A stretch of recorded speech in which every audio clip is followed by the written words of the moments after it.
There's significant upheaval happening in the world of WWE, and many top stars are feeling the impact. Roman Reigns, once seen as the unshakable face of WWE, now finds his future with the company uncertain due to a series of cost-cutting measures from TKO, the new corporate entity managing WWE and UFC operations. Reigns signed a lucrative contract prior to the TKO merger, granting him a reduced appearance schedule with a reported salary between $15 and $20 million annually. However, with his sporadic appearances, only showing up around 10 to 20 times per year, some insiders are questioning whether the cost aligns with his value. Former WWE commentator Jonathan Coachman and podcast co-host Tommy Carlucci discussed this on a recent episode of The Last Word, speculating that Reigns' deal might be scaled back or renegotiated rather than terminated outright. Coachman argued that if TKO is laying off other stars while Reigns earns $1 million per appearance, it may be time for the company to reconsider their financial strategy. Carlucci agreed, suggesting that Triple H may not go to bat for Reigns if it means preserving his own standing with corporate leadership. Meanwhile, the company is undergoing further shifts. John Cena's return to championship status has sparked a ripple effect that's hurting other stars. After defeating Cody Rhodes at WrestleMania 41 to become the undisputed WWE champion, Cena's reign has overshadowed several key talents. Cody Rhodes, who had built an inspiring underdog journey from WrestleMania 39 through WrestleMania 40, now finds himself stuck in a repetitive storyline. WWE replaced Roman Reigns with Cena as the top champ and swapped out Seth Rollins for Jey Uso as Rhodes' ally. Fans feel the storyline is being recycled and losing its magic. Rhodes' title defenses have also lacked variety, facing the same opponents, Kevin Owens, AJ Styles, and Solo Sikoa, multiple times. Drew McIntyre, another top talent, saw his push derailed. He won the World Heavyweight title only to drop it 5 minutes later at WrestleMania 40 thanks to CM Punk's interference, allowing Damian Priest to cash in Money in the Bank. Despite strong momentum and wins at events like Elimination Chamber and Money in the Bank 2024, McIntyre has remained stuck in a less compelling feud with Priest. Though he hinted at challenging for Cena's title, that opportunity never materialized. After losing a steel cage match to Priest at Saturday night's main event, McIntyre went on hiatus with his future push now uncertain. Randy Orton, too, has suffered under Cena's dominance. After losing to Cena at Backlash 2025, thanks to interference and a low blow, Orton disappeared from WWE TV entirely, missing out on the Money in the Bank qualifiers. CM Punk's long-awaited return to WWE has also been less impactful than expected. Despite a hotly anticipated comeback in late 2023 and a series of high-profile feuds, Punk has yet to receive a proper world title opportunity. Though he called out Cena and hinted at a future showdown, he was instead relegated to lower-stakes matches and even missed out on the Money in the Bank ladder match. With Cena's reign ongoing, there seems to be no clear path for Punk to achieve his world championship ambitions.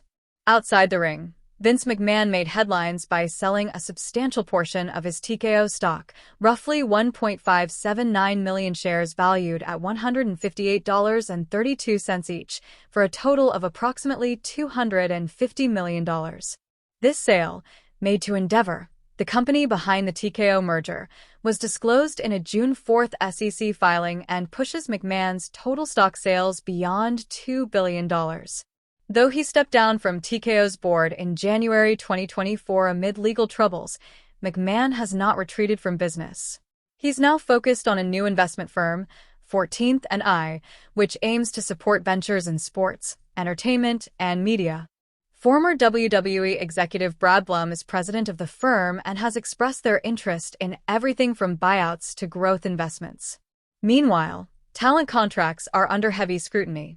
Karrion Kross, currently nearing the end of his deal, has yet to receive any extension offer from WWE. Despite some online buzz over a recent promo and frustration over a previous contract leak, WWE has remained silent.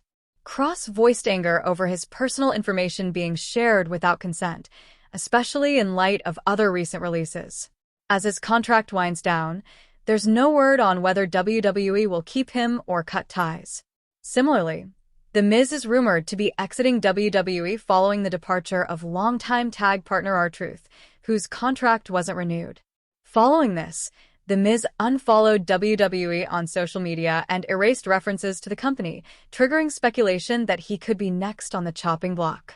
With TKO overseeing budget cuts, industry insiders suggest that even established names like Miz and Sheamus could be in danger as Triple H is forced to choose between seasoned veterans and younger, less expensive talent. The departures of R-Truth, Karrion Kross, and others like Valhalla further underline the fact that no one's spot is secure. Another troubling revelation comes from Kevin Owens, who recently opened up about a serious neck injury that went undiagnosed by WWE doctors for weeks. Owens described persistent symptoms that began after a match with Rey Mysterio on January 17th. Though he competed in major events like Royal Rumble and Elimination Chamber, he only discovered the truth about his injury after demanding further medical evaluation. Doctors confirmed the neck issue just before WrestleMania season, and Owens hasn't wrestled since. He has yet to undergo surgery and is unsure whether he'll return to in-ring competition. In the social media sphere, Ric Flair caused controversy by boasting about his wealth in a profanity-laced Twitter rant.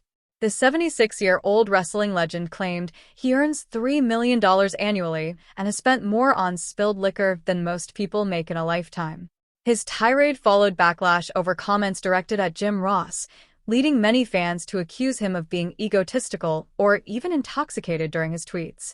Despite the criticism, Flair remains unapologetic and defiant. Meanwhile, Logan Paul shared a concerning update ahead of his upcoming match at Money in the Bank 2025.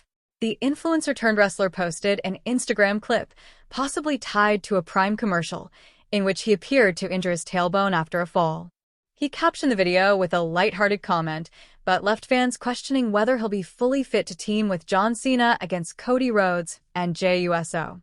Some have even speculated that tension between Cena and Paul might spark a future rivalry, especially given their awkward interactions during recent SmackDown segments. With TKO enforcing stricter control and talent turnover at a high, WWE's landscape feels more volatile than ever.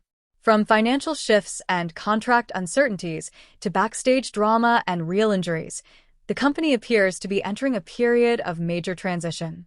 How it all plays out remains to be seen, but one thing is clear: no one, not even top stars like Roman Reigns or John Cena, is immune to the changing tides of WWE's new era. From contract uncertainties and medical missteps to behind-the-scenes power shifts and social media outbursts, WWE is clearly undergoing a transformation, one that could redefine the future of its superstars and the very identity of the company. The big question remains: who will survive these changes, and what will WWE look like once the dust settles? Podcast co-hosts have even speculated that Triple H may know.